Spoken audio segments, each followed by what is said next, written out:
de escucharlo. Demos la bienvenida al doctor Arturo Carlos II Becerra Bracho.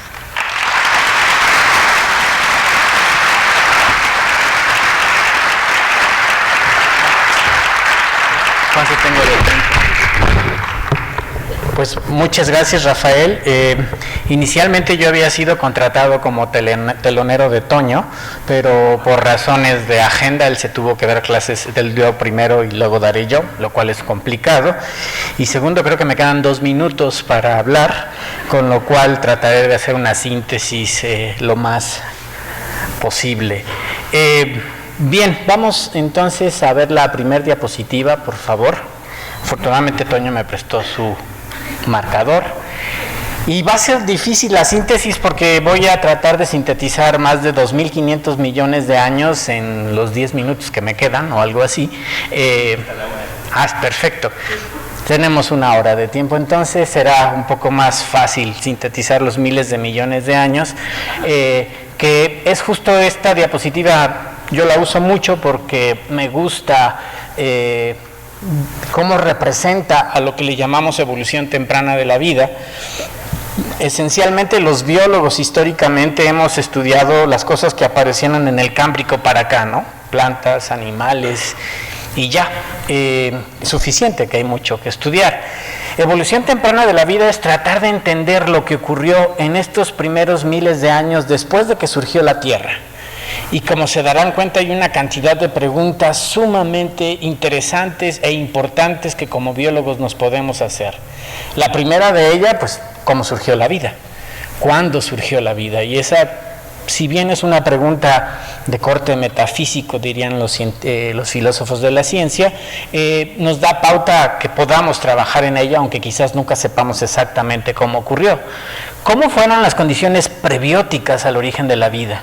Una vez que surgió la vida, ¿cómo eran esos primeros seres vivos? ¿Tenían un genoma de DNA, RNA? ¿Usaban otro tipo de molécula? Cualquiera que haya sido, tendríamos que explicar por qué todos los seres vivos actuales hoy tenemos DNA, RNA y proteínas. Como esto ocurrió, pues tendríamos que entender cuál fue el proceso. ¿Existió realmente un mundo de RNA? ¿Cómo se dio este proceso? Preguntas que trabajamos hoy en día en lo que es evolución temprana de la vida y que tenemos algunas herramientas donde las filogenias, vamos a ver, y la sistemática tiene un papel preponderante en este estudio. Después, el ancestro común de todos los seres vivos, que no confundir con el origen de la vida.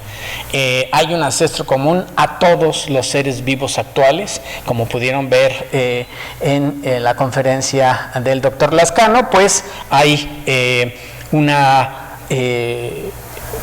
un árbol de todos los seres vivos que se bifurca a partir de un ancestro común a todos nosotros. Propuesta que ya había hecho el mismo Darwin, en donde diría, si lo que yo estoy proponiendo es cierto, debería de haber uno o pocos ancestros comunes a todos los seres vivos.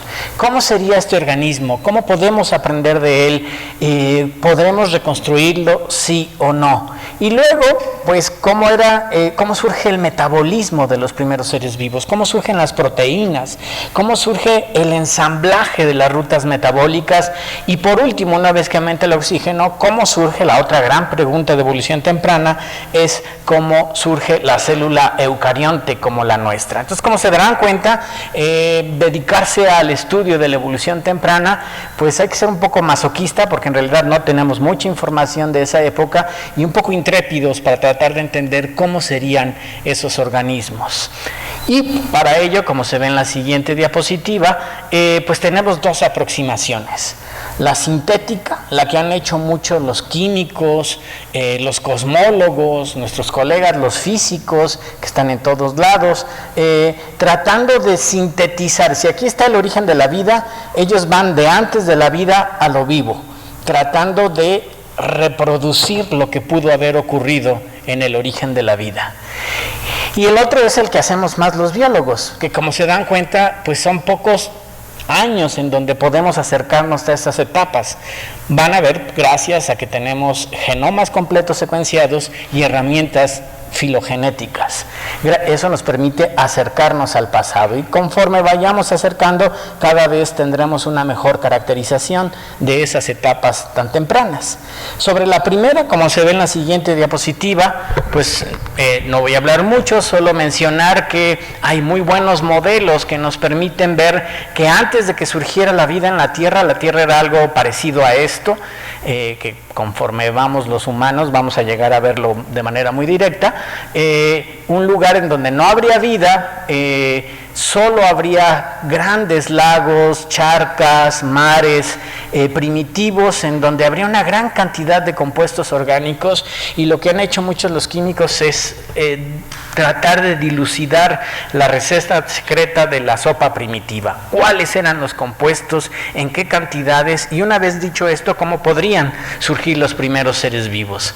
Como se ve en la siguiente diapositiva, pues hay muchos trabajos. Esta es una de un grupo japonés que sintetiza mucho de estas posibilidades, en donde veríamos pues que han tratado de, incluso han logrado hacer cosas como células, no son células, que se reproducen. Hay grupos muy importantes en Estados Unidos y en Alemania que han logrado hacer material genético, sobre todo de RNA, que puede autorreplicarse a sí mismo. Es decir, sería equivalente a que yo deje aquí un libro y el libro solito se fotocopie, y entonces tendría dos fotocopias de un libro, y si me voy y luego regreso, en vez de que desaparezca como normalmente sucede, tendría más y más libros, y lo mejor, no serían copias fieles al primero, con lo cual tendría variedad, y entonces podría actuar la selección natural. ¿Es así como ocurrió? No, es un análogo de cómo pudo haber ocurrido, y el avance es verdaderamente impresionante en los últimos años. Pero esa es la de los químicos, la de los físicos, en donde obviamente también participamos los biólogos, pero no con nuestras herramientas. El otro, como se ve en la siguiente diapositiva, es justo el de, ellos le llaman de arriba hacia abajo, yo prefiero usar izquierda, derecha, izquierda, para que no quede como que las cosas van hacia arriba, en este caso de los seres vivos actuales hacia el origen de la vida. ¿Y cómo le hacemos para reproducir el pasado? Vamos a ver la siguiente diapositiva, por favor. Pues tenemos no muchas opciones, sobre todo para cosas tan antiguas, ¿no? Si ustedes quisieran reconstruir cómo fue el movimiento del 68 como historiadores, pues pueden ir incluso a preguntarle a algunos de los sobrevivientes que estuvieron en el 68. Pero si quieren trabajar con el periodo de la Revolución Mexicana, ya no hay ningún sobreviviente de la Revolución Mexicana, tienen que ir a ver periódicos, libros que reflejen el proceso. Ahora imagínense si lo que quisieran estudiar es cómo llegaron los primeros hombres a América, pues es más o menos equivalente. Ya no tenemos ningún dato y tenemos muy pocos, y es exactamente lo que ocurre. Tenemos registro fósil, que siempre es un buen aliado de los biólogos, pero siempre los paleontólogos lo saben bien, nunca está completo el registro fósil, ¿no? Y si nos vamos a cosas tan antiguas, peor, porque quedan muy pocos lugares en el mundo con cosas tan antiguas. Tenemos fraccionamiento isotópico, procesos bioquímicos, y aquí lo que nos atañe el día de hoy, filogenias moleculares, incluido la genómica comparada. Como se ve en la siguiente diapositiva, pues registro fósil, sí, gracias, algo tenemos, pero si se dan cuenta es poca la información que podemos tener. Además, los paleontólogos, como saben, no es exclusivo del gremio de los paleontólogos, pero sí suele ser común, siempre se están peleando entre ellos, por las fechas y por encontrar, supongo, los fósiles. Aquí tenemos algunos de los fósiles más antiguos reportados. Uno de ellos es este de William Schopp, de 3.500 millones de años, aunque fue muy discutido si en realidad pertenece a esa época. Fueron muy optimistas al inicio diciendo que era una cianobacteria de 3.500 millones de años. Después otros estudios dijeron, bueno, posiblemente sea una bacteria, pero no se puede decir que sea una cianobacteria en sentido estricto. Y luego otros, como se pueden ver, pues es importante, es interesante ver algo que parece una bacteria de 3.500, 3.400 millones de años, pero en general es poco lo que se preserva y poca la información que podemos obtener. Este es más reciente su descubrimiento, pero sugiere algo como arqueobacterias de también 3.500 millones de años. Vamos a ver la siguiente, por favor. Estas son otras representaciones de fósiles también de 3.500 a 3.400, pero estarán de acuerdo conmigo que es poca la información que podemos obtener de ella. Al menos nos dicen cuándo ya había seres vivos. Vamos a ver la siguiente diapositiva, por favor. Entonces, en las últimas décadas lo que hemos hecho es utilizar una serie de herramientas que tenemos los biólogos de manera disponible. Primero, todas las ideas de evolución molecular y toda la información, como mencionaba hace rato el doctor Lascano, que proponían Zuckerman y Pauling, a decir, en las secuencias moleculares podemos encontrar historia de eventos del pasado, o como ya lo decía de alguna manera el mismo Crick. Y hoy, bueno, ustedes generacionalmente no se dieron cuenta, pero también hay otra cosa, el desarrollo del cómputo. Yo cuando estaba haciendo mi tesis cuando estaba en la preparatoria usaba una computadora que se llamaba Commodore 16, que usaba cassettes. Tengo que explicarles qué es un cassette a ustedes como generación, pero era una cosa donde escuchábamos los adolescentes de aquella época con un Walkman, y éramos muy felices caminando, como ahora ustedes lo hacen con su teléfono celular. Y la Commodore 16, pues ponía uno el disco, el cassette, se iba uno a desayunar y cuando regresaba empezaba el sistema operativo a trabajar. Y en pocos años el procesador de su teléfono celular, que la mayoría de ustedes tienen, es más poderoso que algunas de las supercomputadoras de hace 30 años. Entonces ese es el desarrollo del cómputo por un lado, y por otro la cantidad de información disponible.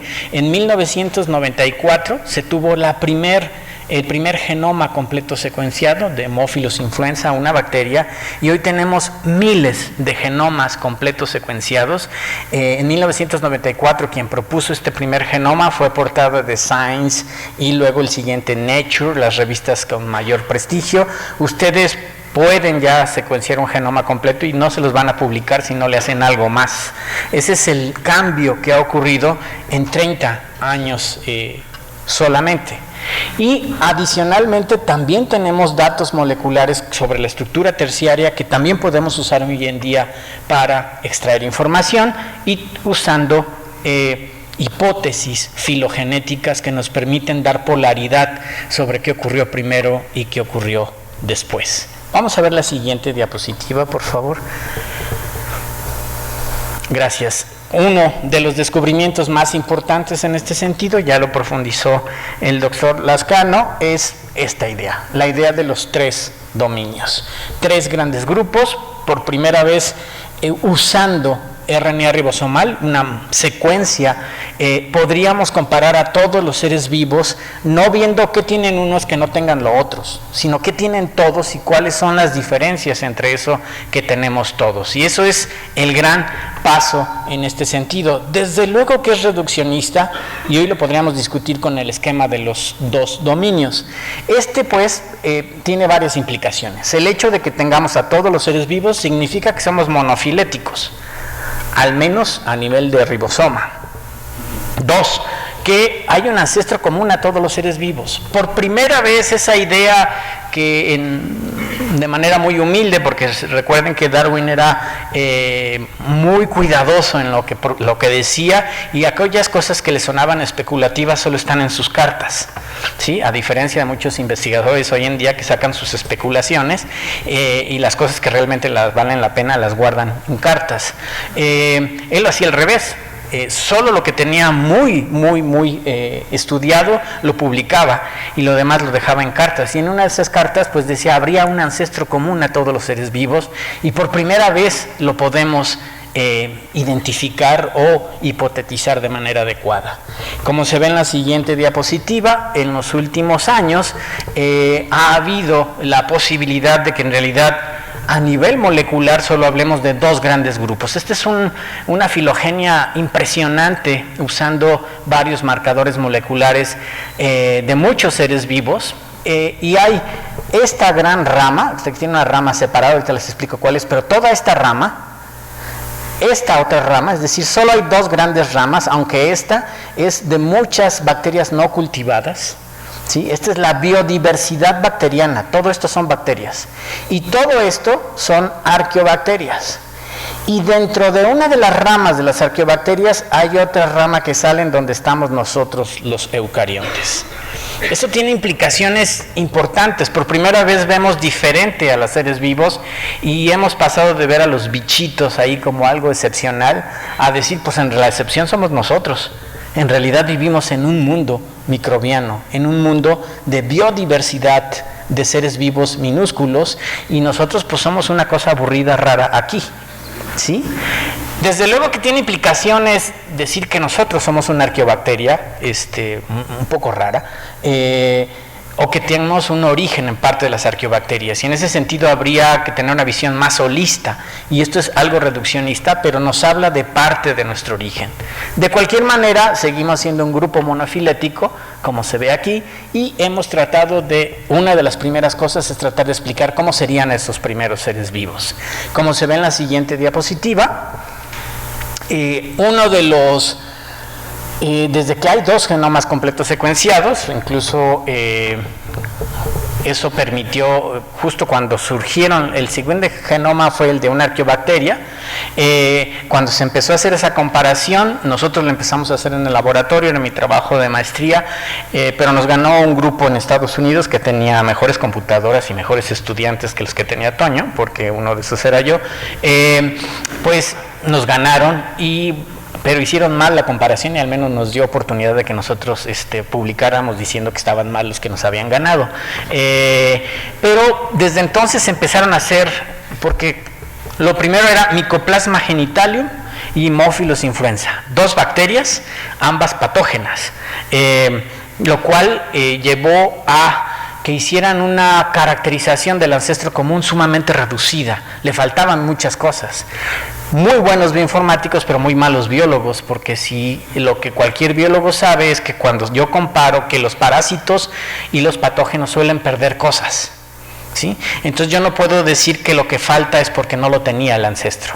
Muy posiblemente lo tenía, pero lo perdieron estos que estaban posteriores, ¿no? Entonces al menos nos dio oportunidad de vengarnos de esa manera que nos hayan ganado, pero a partir de esto, en 1994, ha habido diferentes, bueno, primero de manera teórica, desde la primera caracterización de ese ancestro común fue hecha de manera teórica por George Fox y Carl Woese, que le llamaron progenote, donde progenote era algo, una entidad hipotética donde el fenotipo y el genotipo no estaban bien separados. Esto que parece un trabalenguas, simplemente lo que está diciendo es que eso sería muy cercano al origen de la vida, casi parecido al mundo del RNA. Pero bueno, la idea no tuvo sentido en el sentido de que estuviera en ese lugar el ancestro común de todos los seres vivos. Además, a nadie en su sano juicio le gusta llamarse progenote, y eso fue llevando a nuevas visiones, desde Zen Ancestro, que es quizás la manera más correcta, Last Universal Common Ancestor, LUCA, que es una de las más famosas, porque es muy fácil acordarse de LUCA, no de progenote, pero Last Universal Common Ancestor lleva implícito un pleonasmo, lo que llevó a Last Universal Cellular Ancestor, Last Common Community, Common Nodule Ancestor, en fin, una cantidad. Pero no solo hipotéticas, como se ve en la siguiente diapositiva, también nos hemos peleado por hacer comparaciones y tratar de ver cómo sería el ancestro común. En principio es biología comparada básica. Si yo quiero saber cómo es el ancestro de todos los mamíferos, tomo varios mamíferos diferentes, los comparo entre sí y lo que vea que tienen en común, en principio estaría en el ancestro de todos los mamíferos. 4 extremidades, dientes diferenciados, pelo, glándulas mamarias y ya, puedo ir reconstruyendo más o menos bien al ancestro común de todos los mamíferos. Bueno, acá es lo mismo, pero lo que tomo son genomas completos. Comparo los genomas y aquello que esté en los genomas completos estaría, en principio, en el ancestro común de todos los seres vivos. Pero la situación no fue tan fácil porque cuando empezó a haber reconstrucciones, aquí está la de nuestro grupo, usando 20 genomas, en este momento ya había como 400 genomas disponibles y nosotros solo usamos 20 porque hicimos una selección biológica y porque las computadoras de nuestro laboratorio no daban para comparar 400 genomas. Entonces hicimos 20 y nos daba una cantidad de 115 familias. Pero otros grupos, este es el que nos ganó en Estados Unidos, decía solo 63 y ellos mismos el mismo año dicen no, tenía 600. Entonces cuando en ciencia somos tan dispares en resultados es porque no tenemos idea de qué está pasando y era un poco lo que ocurría al respecto. Vamos a ver la siguiente diapositiva, por favor.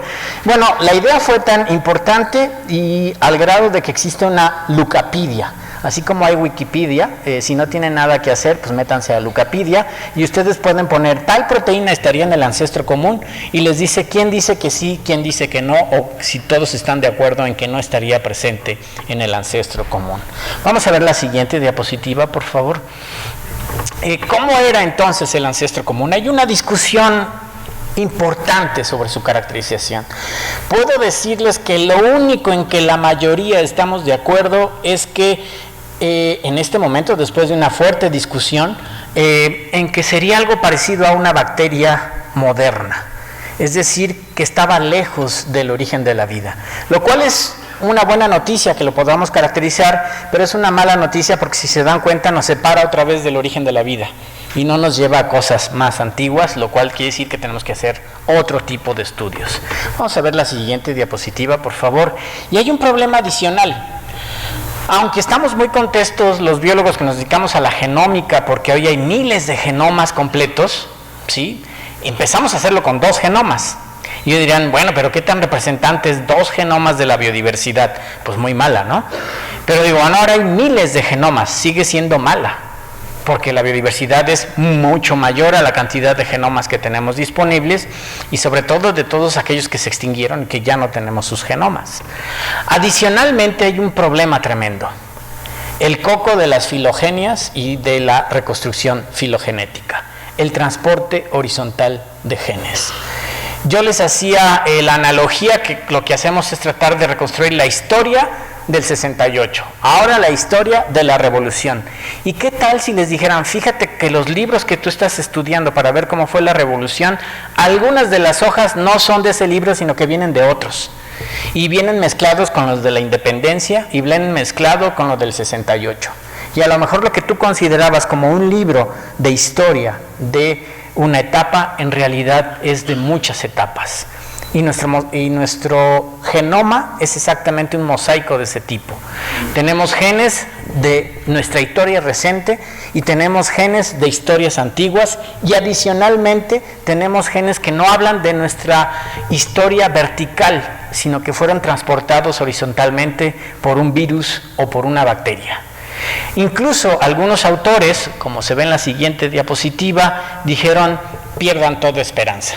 Los biólogos nunca van a entender la parte más antigua porque dado el transporte horizontal, como vimos en la plática del doctor Lascano, no solo por simbiosis, sino porque ahora sabemos que los genes pueden pasar de una bacteria a otra, de una bacteria a una arqueobacteria, o incluso alguna bacteria nos puede pasar vía virus a nosotros los eucariontes genes, por lo cual es un nudo gordiano que no hay manera de estudiarlo. A pesar de ello, como se ve en la siguiente diapositiva, habemos tercos que suponemos que algo podemos hacer y que necesitamos herramientas muy claras, y en una de ellas las filogenias siguen siendo las más potentes para definir si algo es un transporte horizontal o no.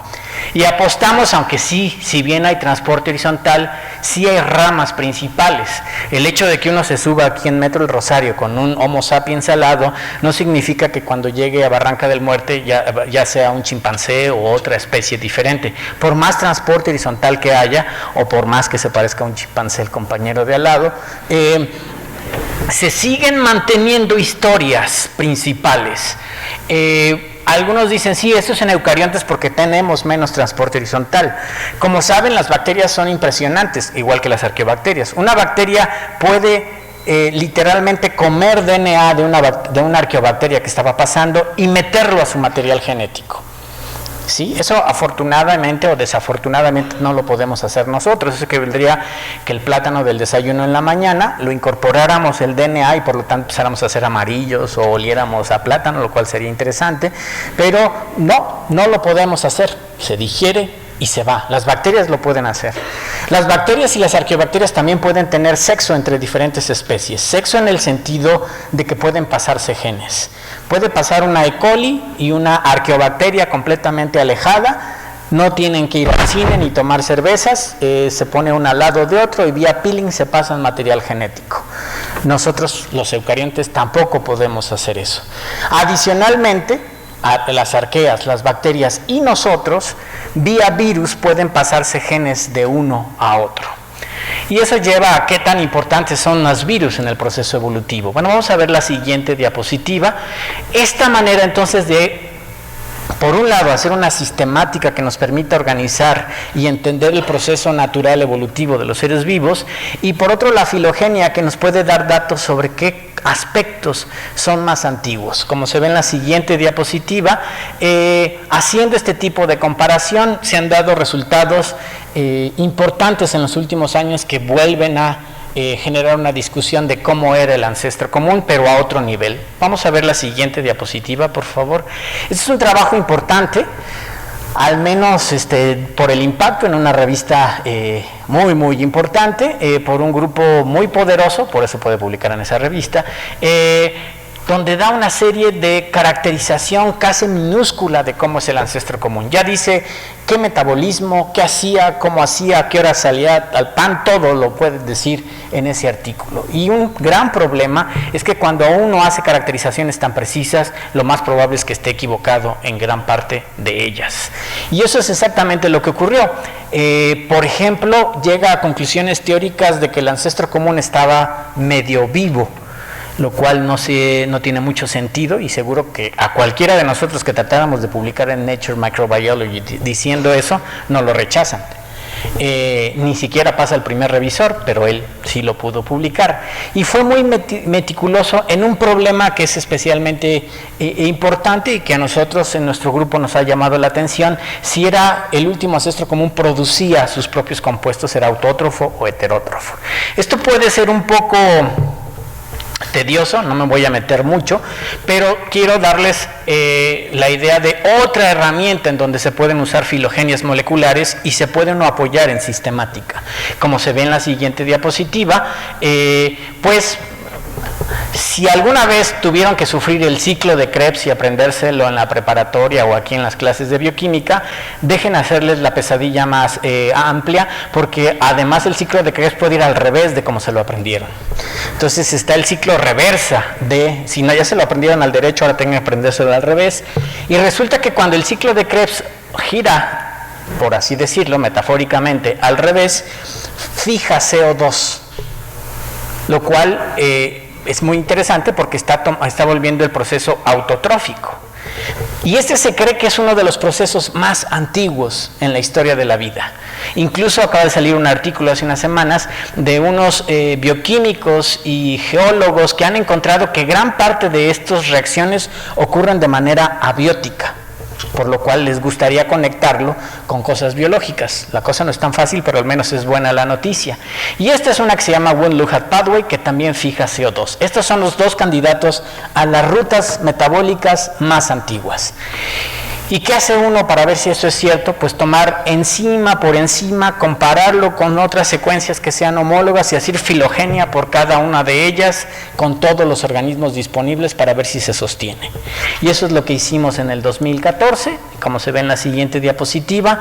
Lo hemos hecho con otro, entonces este es un trabajo de Muñoz, un compañero de laboratorio, que tomó cada uno de la parte de la metanogénesis, porque también se considera que es antigua, y ellos dicen que es metanógeno, y nosotros, aquí se submite, en realidad ya se aceptó. Hay un caso curioso, esto lo enviamos y cayó en manos de revisor del autor del artículo que les acabo de mencionar, y es una de las revisiones más tristes que he recibido y de mala leche que se pueden conectar, ¿no? Porque uno podría decir, yo no estoy de acuerdo con esa idea, páseselo a otro revisor, pero él se dedicó a hacer una crítica demasiado ácida el pH de ese artículo fue muy bajo, y obviamente nos rechazó el artículo. Y bueno, siempre hay otra revista, afortunadamente no fueron las 14 como ocurrió con Lynn Margulis, y en la segunda ya no lo aceptaron, como se ve en la siguiente diapositiva. Se puso a hacer filogenias de cada uno de estas partes, y con base en hecho decir, pues lo que tú estás diciendo puede ser parcialmente cierto, pero las enzimas claves del proceso metanogénico surgieron después. Por lo tanto, el ancestro común no puede ser metanógeno. Y es así como va uno construyendo. Lo quiero poner como un ejemplo porque la sistemática en una parte no solo nos va a ayudar a generar un esquema en el cual teóricamente trabajamos los biólogos, sino también nos permite las filogenias dar polaridad como una hipótesis de qué fue primero y qué fue después.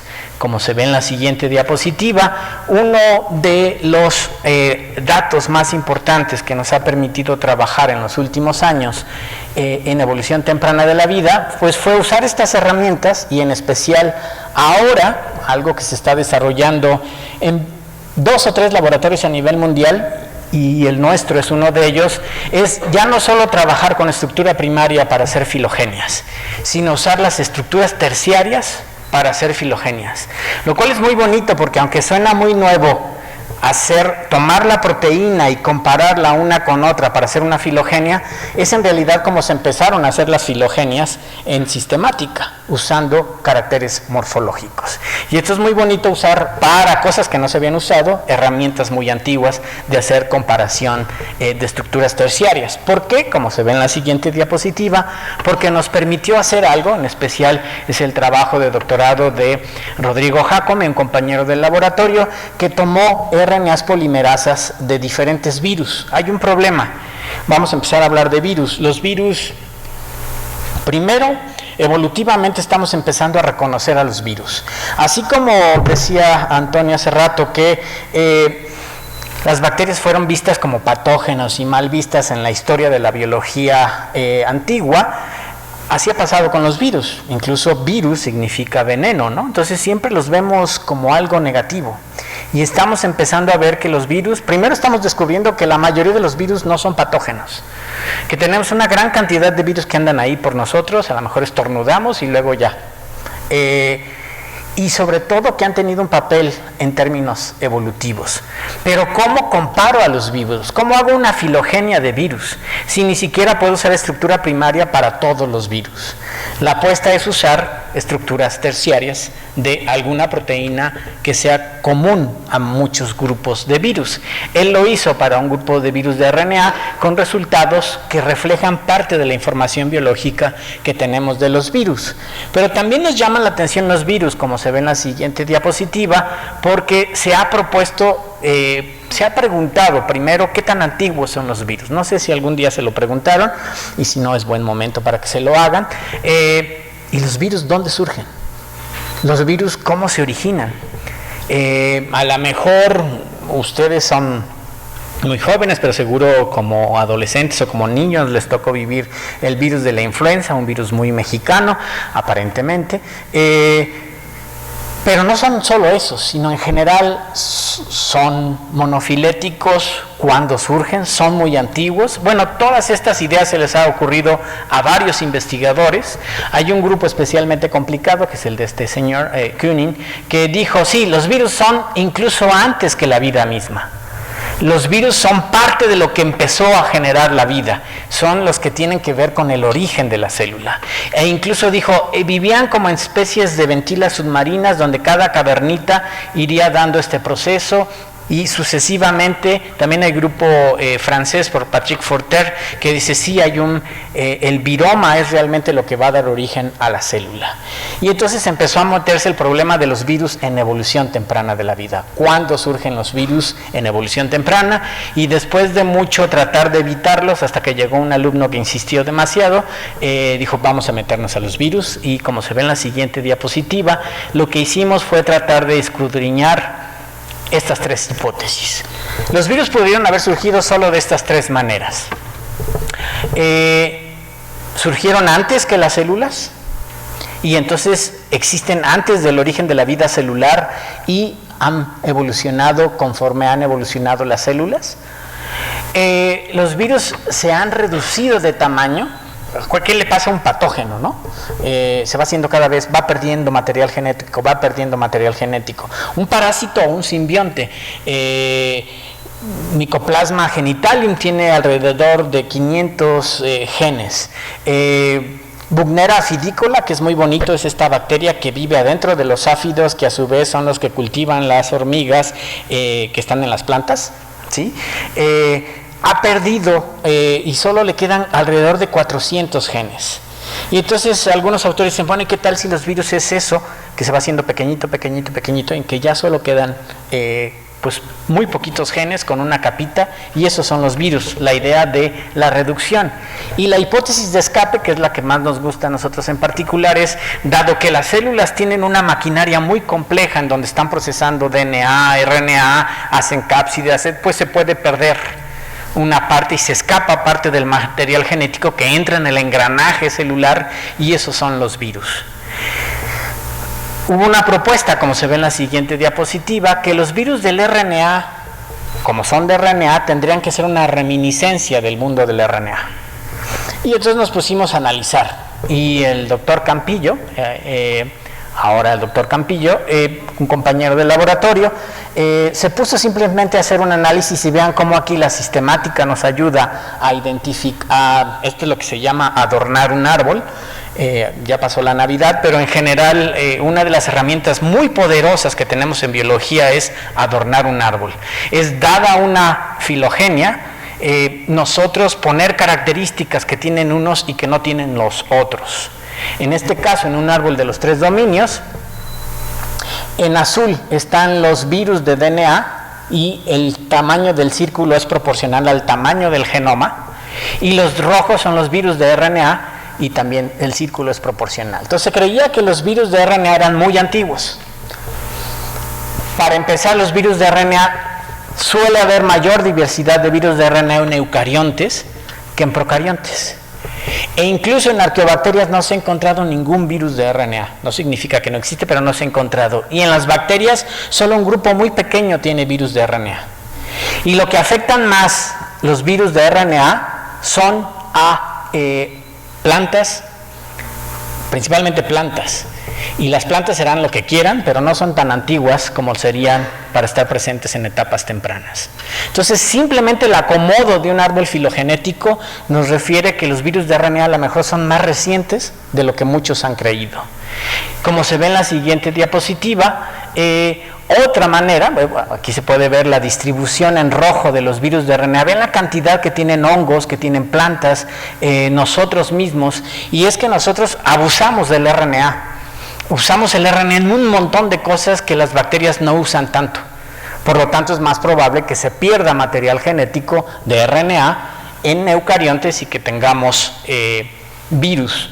Incluso se ve cuando hicimos, vamos a ver adelante, la filogenia de cada uno de estos genes que tienen los virus, de dónde vienen. ¿Cómo decimos de dónde viene? Haciendo una filogenia, a qué se parece. Y resulta que las arqueas no tienen virus de RNA y las bacterias solo protobacterias. Y las protobacterias suelen ser bacterias que están relacionadas con eucariontes. Puede ser transporte horizontal de genes. Vamos a ver la siguiente diapositiva. Ya algo muy técnico, pero es importante para que lo visualicen.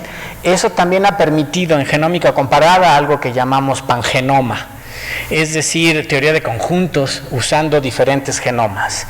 Y lo que se nos ocurrió en el laboratorio fue, dado que lo iba a hacer el doctor Campillo, hacer pangenómica de cada una de las familias virales. Y ahí un primer caso es darnos cuenta que las bases de datos de virus son muy malas, que no hay buena sistemática de virus, sigue siendo muy básica, muy de médicos, con perdón de los médicos, pero bueno, lo usan para otras cosas, no para lo que queremos los biólogos. Entonces hay mucho trabajo en virus. Virus es una área que promete mucho en el futuro. Y además sirve de algo, a diferencia de lo que hacemos nosotros, ¿no? Entonces se puso a hacer una pangenómica, es decir, todos los virus de esta familia, ¿qué tienen en común? Y ese es el core genome. Todos estos que tienen en común una parte, no todos, y ese es el soft, y así sucesivamente va uno construyendo. Y luego un trabajo que parece titánico, y en parte lo es, fue cada uno de esos genes, compáralo contra todos los seres vivos y haz una filogenia de cada uno de ellos. Eso que sonaba muy difícil hace algunos años, sigue siendo difícil, pero por eso hay alumnos de doctorado que lo hacen, significa programar y hacer filogenómica de cada uno de los genes de cada genoma y luego ver a qué se compara. Y es exactamente lo que hizo el doctor Campillo, como se ve en la siguiente diapositiva. Podemos ver la siguiente diapositiva, por favor. Creo que ya llegó la censura y no podemos ver la siguiente diapositiva. Bueno, gracias. Este es un ejemplo de se darán cuenta que son miles de filogenias por cada uno de los grupos de virus. Solo les voy a poner 1500 diapositivas de cada uno de ellos. No, solo les voy a poner una. Pero que expresa lo que esperábamos encontrar. Si yo tengo varios virus que comparten un gen, todos ellos, y ese gen está implicado en funciones esenciales de los virus, yo esperaría que ese gen, hacer una filogenia y ver de dónde viene. Si la hipótesis de escape es la más fuerte, vendrá de su hospedero. Y es exactamente lo que hicimos. Entonces, aquí pueden ver que en este caso lo que está en rojo es de virus, ¿sí? Y los genes de los virus que tienen en común quedan como grupos hermanos de los organismos más cercanos a los cuales están parasitando o que los hospeda al virus. Y no a otros virus, aquí tenemos de otros virus. Entonces, en sentido estricto, por ejemplo, este virus de acá parasita protistas y hongos. Y vean, aquí quedan los protistas y el grupo hermano son el de los hongos. ¿Qué tienen que estar haciendo ahí? Si son virus, ¿por qué se parecen a los protistas? Pues porque vienen de los protistas. Y entonces nos permite fundamentar o al menos corroborar o proponer de manera más clara que la mayoría de los virus provienen de los huéspedes. Después, entre los virus se pasan cosas y vuelve el sistema mucho más complejo, pero al menos una parte importante proviene de ellos. Como se ve en la siguiente diapositiva, bueno, les mentí, esta es otra, pero el caso es similar. Y ahora hay que hacer estadística, y por eso uno de los problemas que enfrentamos los biólogos hoy en día es manejo de datos, algo que nuestros profesores quizás no sufrieron tanto. Incluso yo, cuando empecé a hacer genómica, pues no necesitaba tanta estadística porque había 2 genomas completos secuenciados, pero ahora hay miles de genomas completos secuenciados, y ahora el gran problema es cómo manejo y cómo represento tantos datos, porque aquí estamos hablando de miles de filogenias.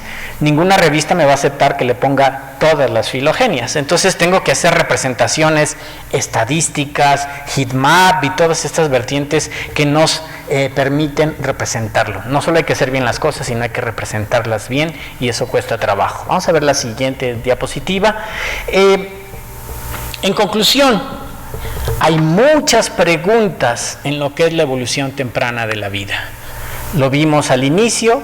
Hay parte que tiene que ver con la prebiótica presente anterior al origen de la vida, el origen de la vida mismo y la caracterización del ancestro común. Hoy podríamos decir que a lo mejor por aquí ya había virus, quizás el último ancestro común tenía sus gripitas, pero difícilmente los virus surgieron antes que la vida misma, aunque esto sigue siendo obviamente materia de debate en evolución temprana de la vida, con cada una de ellas. Incluso una de las preguntas más interesantes, tanto quizás como el origen de la vida, tiene que ver con el origen de la célula eucarionte. ¿Cómo surgió la célula eucarionte?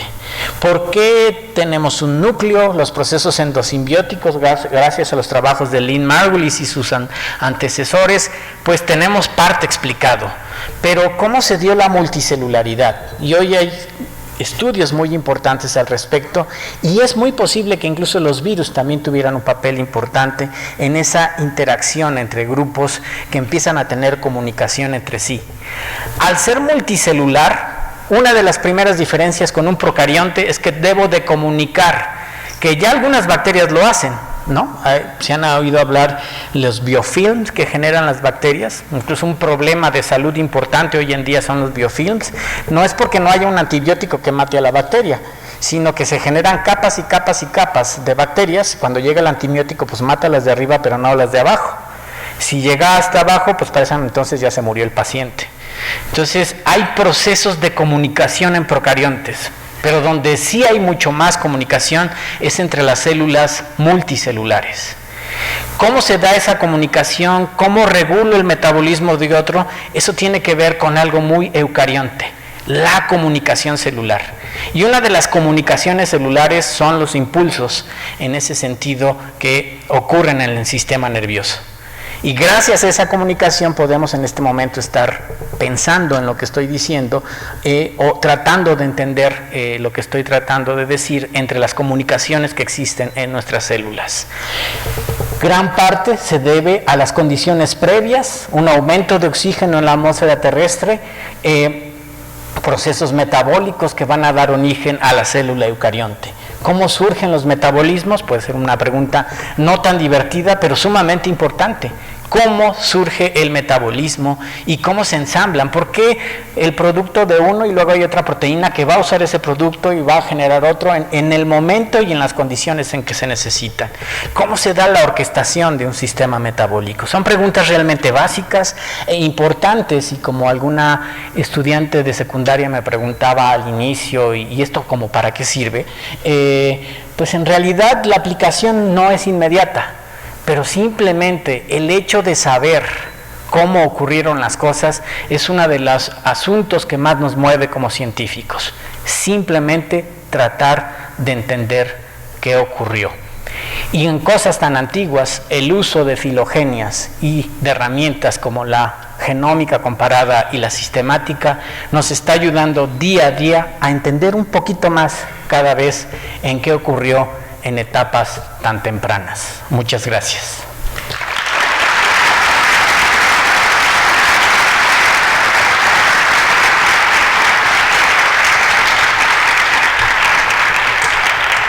Me dejaron el agua de Toño, ¿eh? Sí.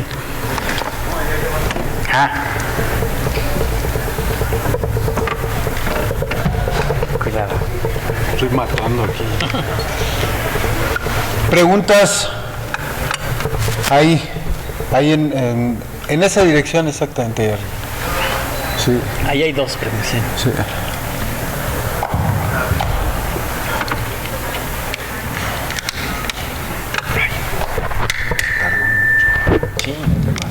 Pero bueno, una versión. Mi pregunta es con respecto a la primera diapositiva, que usted hizo la diferencia con respecto a qué investigación de cuál es el origen de la vida, pero también de cómo la lucra. Entonces, me gustaría que nos explicara cómo, a qué se refiere una diferencia de la otra. En ese sentido, si no quiero que me explique qué es la vida. No puedo, además, pero bueno. Pero que nos describa qué función de vida es útil para esta área de investigación. Bien, en la primera parte, que es la que puedo contestar mejor, hay una confusión que viene de inicio. Desde que se hizo este primer árbol filogenético y que había un ancestro común, dijeron, estamos cercanos al origen de la vida. Se pensó que eso era ya así, el origen de la vida casi mismo. Pero conforme empezamos a caracterizarlo, nos damos cuenta que va quedando muy complejo ese organismo.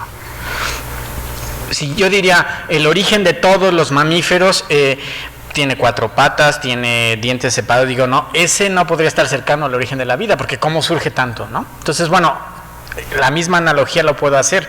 Si ya tiene membrana, si ya tiene ribosoma, tiene un genoma de DNA, eso no pudo ser cercano al origen de la vida. Cercano no en tiempo, estoy hablando en el proceso evolutivo.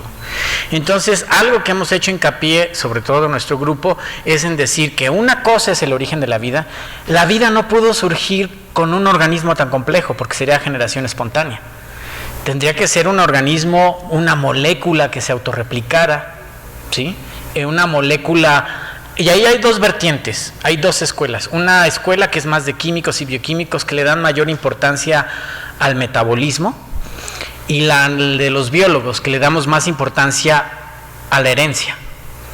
Entonces, un primer ser vivo sería suficiente con que tengamos una molécula que se autorreplica y que genera variación y que por lo tanto puede actuar la selección natural. Y esa es una de las definiciones de vida, no aceptada por todos, pero que usamos en la Sociedad Internacional de Origen de la Vida, con que tenga eso. Y en cambio el ancestro común ya tiene transportadores, ya le da gripa, ¿no? Porque tiene, bueno, no gripa, pero ya tiene virus, ¿no? Entonces, eso no es un organismo sencillo, eso está muy alejado en términos evolutivos del ancestro común. No sé si eso conteste. Sí, muchas veces no se puede hacer esta pregunta, pero es que me quedo duda con respecto a que usted estaba hablando de que para hacer filogenia también se puede comparar la estructura terciaria. Sí. Y no sé si hay algún conflicto con respecto a los cambios que pueda haber a ese nivel, porque pues esas estructuras son muy sensibles a la genética. ¿Cómo enfrentar eso? Desde luego, hay muchos problemas adicionales. Para empezar, en la comparación de estructuras terciarias, entonces tienes un campo tridimensional, y lo que yo quiero ver, si mis dos manos son homólogas, ¿qué tanto se parecen para establecer que son homólogas? Siempre homología es una hipótesis, y hay una discusión muy fuerte en términos evolutivos si dos proteínas son homólogas porque tienen la misma estructura terciaria. Yo diría sí, pero sigue siendo una hipótesis. Ahora, los métodos computacionales no son nada sencillos, porque es comparar carbonos alfa. En realidad comparan matrices de posición de átomos en dos estructuras y luego ven qué tanto se parece uno con otro. Y la gran pregunta, que seguro la han visto en clases de sistemática, en biología, ¿qué tanto es tantito? ¿No? ¿En qué momento esas dos cosas se parecen suficiente como para decir que son homólogas? Además, las proteínas, uno ve la estructura terciaria y se queda con esa idea, pero eso se está moviendo, eso respira, ¿no? Le llaman, porque se están moviendo, están vibrando. Entonces, depende cómo haya sido la foto, por así decirlo, puede tener variaciones con otra. Es un área que se está iniciando, y está tomando ideas muy antiguas en sistemática, como medir matrices, ¿sí? Posiciones en el espacio. ¿Qué tanto se parece una hoja a otra, por ejemplo? ¿Sí? Que eso se hacía, se sigue haciendo, pero ahora lo vemos en una molécula, pero es lo mismo, ¿no? Sí. Gracias, sí. Bueno, mi pregunta es si se podría hacer un modelo en términos, por ejemplo, metabólicos, y hacer una conjunción de las hipótesis, por ejemplo, químicas, físicas y biológicas en la generación, bueno, en la evolución de la célula eucarionte. Por ejemplo, estudiar metabolismos de arqueas y de los humanos.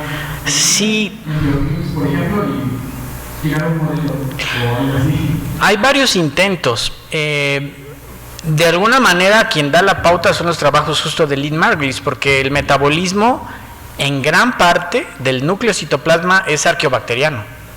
Incluso se sabía antes de estos trabajos de las Asgard bacterias, ¿no? Que es un grupo de islandeses, si recuerdo bien, por eso le llaman Asgard bacterias, porque se acaban de ver, bueno, tiene que ver con estos dioses. Hay Thor bacterias, Loki arqueas, entonces, como son islandeses, pusieron todos a sus dioses, ¿no? Si hubiera sido un mexicano, le hubiera puesto Huitziloarquea, o como Potzolcaliarquea, una cosa así, ¿no? Bueno. Entonces, es que así en la Facultad de Ciencias estamos llenos de esos edificios, y los alumnos le llaman el Temazcali, ¿no? Pero en fin, ellos usan ese tipo de nombres, y en especial hay un grupo muy interesante que es una Lukiarquea, el grupo de las Asgard bacterias, arqueobacterias, que se parecen, otra vez, no se han podido cultivar ni se han visto, pero gran parte de ello es cercabacteriano. Entonces la pauta, diríamos, si tú quieres hacer un modelo sobre un origen de célula eucarionte, debes de partir de una arqueobacteria y luego debes de sumarle la interacción con una bacteria, que es la mitocondria. Y luego para otros en especial, el de una siguiente bacteria que sería una cianobacteria. Y es justo lo que ocurre. Y se está volviendo a dar. Teníamos el caso de Lycia viridis, que es un molusco que tiene interacción ahora con cloroplastos. ¿Sí? Entonces, ese sería parte del modelo. Ahora, ¿cómo se da la multicelularidad? Es una pregunta abierta, muy importante. Y hay modelos físicos en donde hablan de complejidad, de autoorganización, que nunca están exentos. Creo que exageran los físicos al decir que tiene que ser todo así. Parte es autoorganización, pero también parte tiene que ver con teoría evolutiva tal cual la conocemos los biólogos, ¿no? Pero sí se han hecho trabajos al respecto. Y ahorita hay un grupo en Barcelona, Tony Gabaldón, que es el jefe de grupo, que tiene trabajos impresionantes sobre el posible origen de la célula eucarionte sumado a la multicelularidad. Sí, acá Aquí adelante. está, ahí al lado tuyo, Jorge. Ahí. Ajá, ahí. Y uno más acá abajo. Buenas tardes. Es sobre qué tipo de, bueno, si usa DNA o RNA para hacer las secuencias, bueno, para secuenciar los organismos. Y mi segunda pregunta es, bueno, existen estudios donde se dice que la molécula más antigua de los seres vivos es el RNA 23S. Entonces, ¿por qué no usan esa molécula en vez de secuenciar todo un organismo? Bueno, eso es lo que se hizo. La mayoría de los trabajos, cuando la secuenciación era más complicada, se usó RNA ribosomal y se fueron por el 16 y 18S porque era menos cantidad, ¿no? Y era más barato. Pero ahora se tienen muchos ribosomas completos, secuencias de ribosomas, y es gran parte de lo que primero se secuencia. Tenemos más secuencias de ribosomas que de otras partes de otros seres vivos. Entonces sí, hay mucho de ribosoma. Ahora, ese es en el modelo de evolución del ribosoma, no necesariamente es la molécula más antigua. El mundo del RNA es una hipótesis muy importante que sugiere que el RNA fue un paso intermediario para llegar al mundo de DNA, RNA, proteínas. ¿Por qué? Porque el RNA hace las cosas que hace el DNA y lo que hace una proteína. Guarda información, igual que el DNA, y reacciona, hace catálisis como una proteína. Tenemos ribosimas. Y hoy sabemos que las ribosimas pueden hacer todo lo que hace una proteína en conjunto, ¿no? Entonces es una buena hipótesis que te permite darle dirección, pero no sabemos cuál es la secuencia más antigua, ¿no? Son aproximaciones. Sí. ¿Alguien más? Sí. Buenas tardes. Una pregunta, por ejemplo, yo en mi tesis de licenciatura estoy haciendo un análisis filogenético y tratamos de hacer el árbol filogenético en base a la comparación de la reacción en hongos. Sí.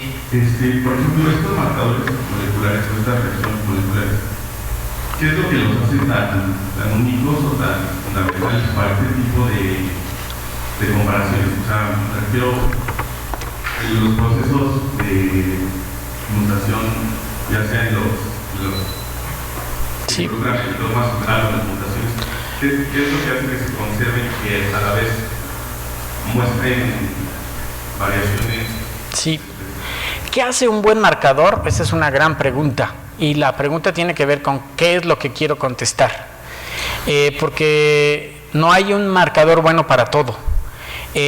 Según lo que yo quiera ver, si quiero saber quién es el asesino, cosa rara que pasa en este país, y saben que el sospechoso está en este auditorio y nos usan como marcador RNA ribosomal, pues todos los que estamos aquí vamos a salir como culpables y nos van a, o si quieren saber quién es el padre de la criatura, pues también todos saldríamos aquí como padres, incluyendo a las compañeras, cosa que es un poco complicado. Entonces, el RNA no me está contando la historia de la pregunta que yo quiero conocer.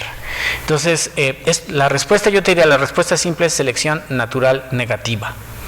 La selección natural negativa permite que haya cambios según en el esquema en que se esté dando, en el contexto.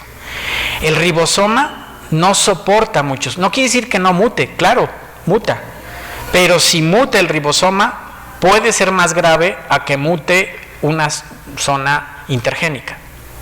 ¿Sí? Entonces, si yo quiero saber quién es el padre, la criatura del asesino, pues me voy a un microsatélite, porque la acumulación de mutaciones es mayor que en el ribosoma. ¿Sí? Pero si lo que yo quiero es algo muy antiguo, el ribosoma es un buen candidato. En el caso hongos o plantas, estamos como en el intermedio. Quiero algo que cambie con cierta velocidad, pero no tanta como para que no me nuble la relación. Y a lo largo de experiencia, de mucho trabajo, de prueba y error, de especialistas en plantas, en animales, yo he visto tragedias verdaderas como miembro del comité tutor, en donde hay un estudiante de doctorado que hace todo su trabajo, porque han visto que en las plantas funciona muy bien tal marcador, lo aplican a cactáceas, tardan todo el doctorado tratando de extraerlo porque no tomaban en cuenta los compuestos que están en la cactácea, y cuando lo secuencian resulta que no sirve, porque la velocidad en esa planta es ligeramente diferente. Entonces, gracias a esa información acumulada, diciendo, no, mejor este. O lo que ocurre hoy en día, es tomar varios genes, varios marcadores, concatenarlos y hacer filogenias de varios grupos, lo cual mejora un poco la resolución y te permite, ahora es más fácil secuenciar, es más económico relativamente, y eso permite hacerlo. Entonces, eso es lo que hace un buen marcador, según la pregunta, la velocidad de cambio adecuada a la historia que yo quiero que me cuente. ¿Sí? Gracias. Si no hay más preguntas, yo quisiera que... ¿Ah, sí? ¿Hay otra? Ok, perdón. Bueno, buenas tardes. Buenas tardes. Cuando esta broma acerca de que le daba viva A Luca. A Luca, ¿qué le dio entonces como origen al virus que le dio a Luca? Bueno, la propuesta es, hay dos cosas. Hay una que no les hablé aquí, es un resultado así muy calientito del laboratorio. Se los puedo decir aprovechando que ya se fue Toño y no me va a decir nada. Pero en las reconstrucciones que estamos haciendo hemos encontrado genes que claramente hablan de que Luca podría tener un sistema similar al de las bacterias para reaccionar a virus. ¿Sí? Los CRISP, tan famosos, hemos visto que en las bacterias los usan para cortar justamente cuando llegan secuencias virales. Y las encontramos conservadas en el último ancestro común. Entonces, eso nos indica que ya tiene un sistema. Podría usarlo para otra cosa, pero los seres vivos actuales lo usan, las bacterias actuales lo usan para responder a infecciones virales. Eso por un lado. Y por otro, la maquinaria completa que reconstruimos del ancestro común es suficientemente compleja para que también se perdieran y surgieran virus. Entonces, ¿de dónde vienen los virus? De las células. Una vez que tengamos vida y células, puede haber virus. ¿Qué tan temprano? No lo sabemos.